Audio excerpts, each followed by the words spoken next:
was the one that I wanted to make proud.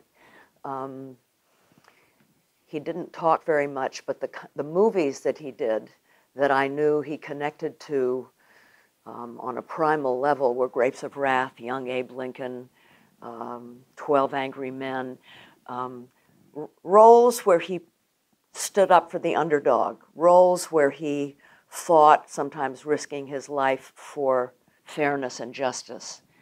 And because I loved him and wanted him to love me, I knew that that's the kind of person he wanted to be, and that I wanted to prove to him that I could also fight for underdogs and try to stand up for justice. So in terms of how come I became an activist and everything, it's because of Dad, I think. Although, when the time actually came that I was an activist,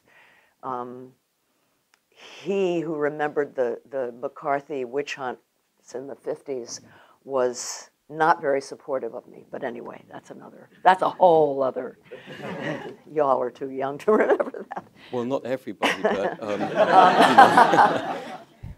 he did not encourage me to become an actor, nor did he encourage my brother Peter Fonda, because he was too afraid that we wouldn't be talented and we'd end up having to do automobile shows and things like that, the way some of his friends had. Did you ever talk with him about your future? No. I didn't talk with him about anything. Huh. Ever? Not really. He didn't like to talk much. When you did start acting, did he like your work? He never told me directly, believe it or not.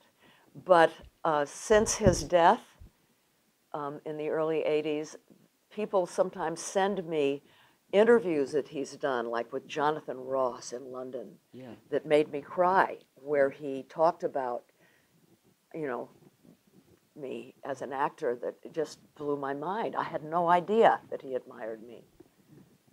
Do you see similarities between the two of you?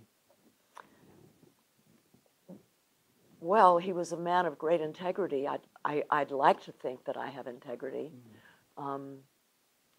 But, you know, to tell you the truth, I'm almost 78 years old. I'm older than he was when he died. Oh.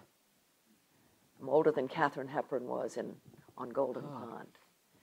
And at this late stage of my life, I'm happy to be able to say, Dad, I love you dearly. I know you did your best. And I'm proud that I've evolved past you. Do you know what I mean? I've worked really, really hard on myself to not be judgmental. You know, he was a certain generation of person who believed that therapy and religion and Prozac and, you know. I'm going to just stay in bed. I'm going to pretend I'm not waiting for a text and finally finish the Goldfinch. Yeah, it turns out the workshops are mandatory. And Erasmus took your Kindle. If I weren't afraid to climb down there, I would smother you with my pillow. You got a pillow?